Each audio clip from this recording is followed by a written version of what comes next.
Dearly beloved in Christ, today is the second Sunday of Great Lent.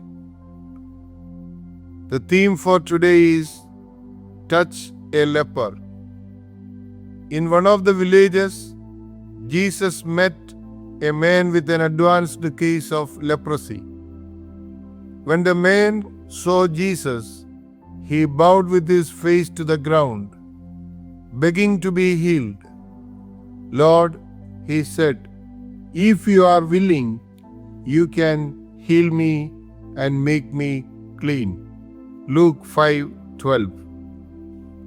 Leviticus chapter 13 explains how priests were to diagnose leprosy, examining sores but never touching. A leper, once declared unclean, was cast out of society, treated as if already dead. As Jesus and his disciples traveled preaching, healing, and casting out demons, encountering this man must have been unsettling. When he called out to Jesus, he wasn't just asking for physical healing. Leprosy didn't just bring pain, it isolated him. This man was an outcast, unfit for the company of others, unfit for worship, and likely felt abandoned even by God. His deepest need was not just to be healed, but to be made whole, physically, socially, and spiritually.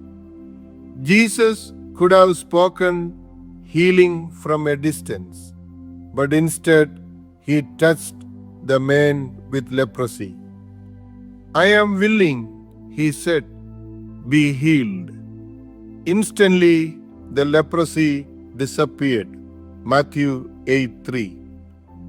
Why did Jesus touch him first? Because beyond healing his body, he was restoring his dignity, his place in society, and his connection to God. Through that touch, Jesus was saying, what separates you from others does not separate you from me. I love you, I accept you, I see you.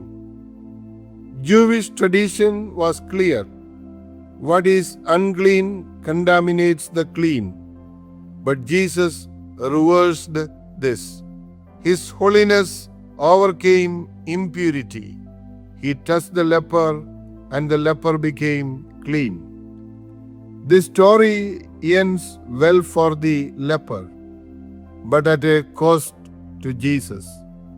Overcome with joy, the healed man couldn't stay silent, even though Jesus instructed him otherwise. Instead, he went out and began to talk freely, spreading the news. As a result, Jesus could no longer enter a town openly, but stayed outside in lonely places. Mark 1:45. The leper was restored, and Jesus took his place in isolation. This is what Jesus does. He trades places. God made him who had no sin to be sin for us, so that in him we might become the righteousness of God. 2 Corinthians 5:21. Who in our lives needs that kind of touch today? Somewhere in our path this week, we will encounter someone whom society ignores or rejects, an outcast, someone down on their luck, someone who has been hurt and abandoned.